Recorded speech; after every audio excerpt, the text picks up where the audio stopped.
Hi, so welcome back to my channel. Today I wanted to talk about what you can do when you feel overwhelmed. Like this past year, 2023, probably was the most overwhelming year of my entire life. I've had seasons in my life where I was tested and to be overwhelmed was the outcome. But I always jumped over drama and landed on my feet, and that's on period, right? That's every day, nonstop.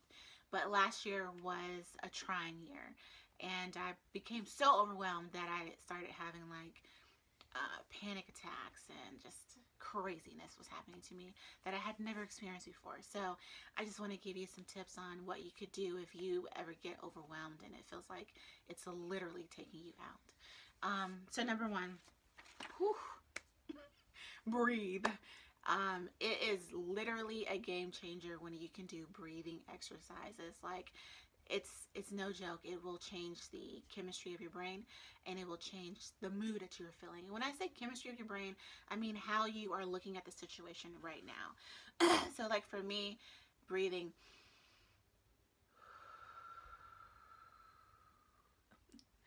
letting that stuff go in and then go out, relaxing your shoulders. I just felt good just doing that right then and there, to be honest. And it really just, it relaxed me, right?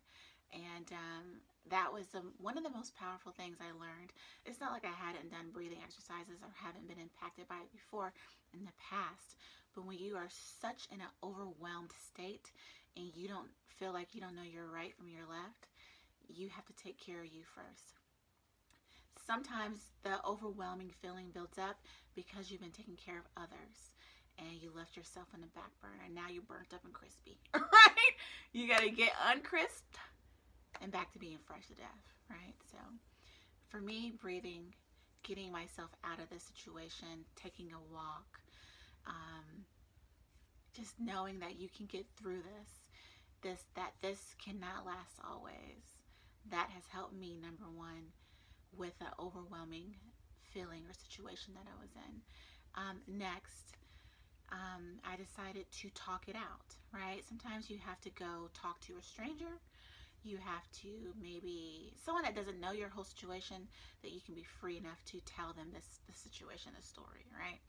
Or if you don't have that opportunity, you can talk to someone that you actually trust. And sometimes when you are in an overwhelmed state, you feel like you can't trust nobody because how did you get there in the first place, right? By handling things on your own and not farming out tasks to other people.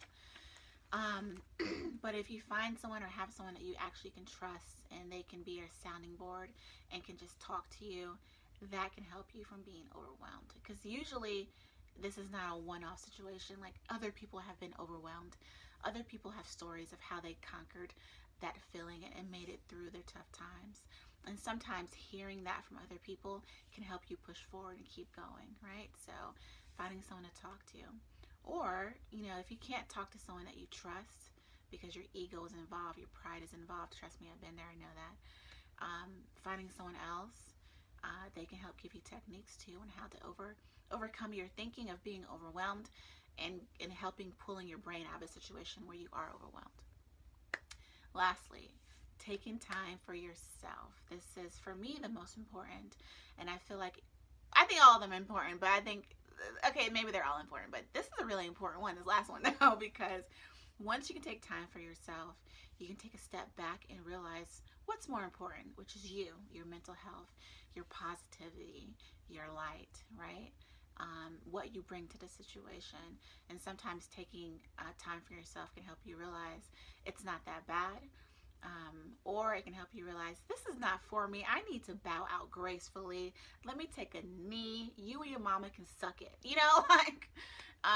So there's that.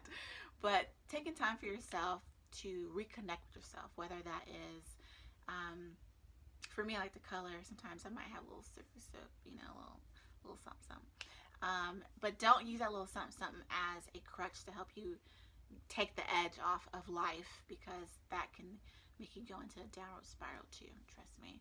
But yeah, just taking that time for yourself, whether it is really going on a walk in nature, getting on that treadmill, doing push-ups, sit-ups, whatever. If it's just sitting on the couch the whole entire day, not using your brain a lot, not using a lot of brain energy. That is taking time for yourself too. So I hope that these 3 tips have helped you. They've definitely helped me. They helped me have a different perspective on the times that I have been overwhelmed and when I am going through overwhelming times. And I've used these techniques. I try to use them in my daily life so that I don't get to the point where I'm overwhelmed again. It doesn't mean you won't ever be overwhelmed, but sometimes you don't. You want to be able to tackle your overwhelming situations so that you can get used to them, or so that you know that I've had to deal with this before, I can deal with it again and not be overwhelmed. So let me know what you think.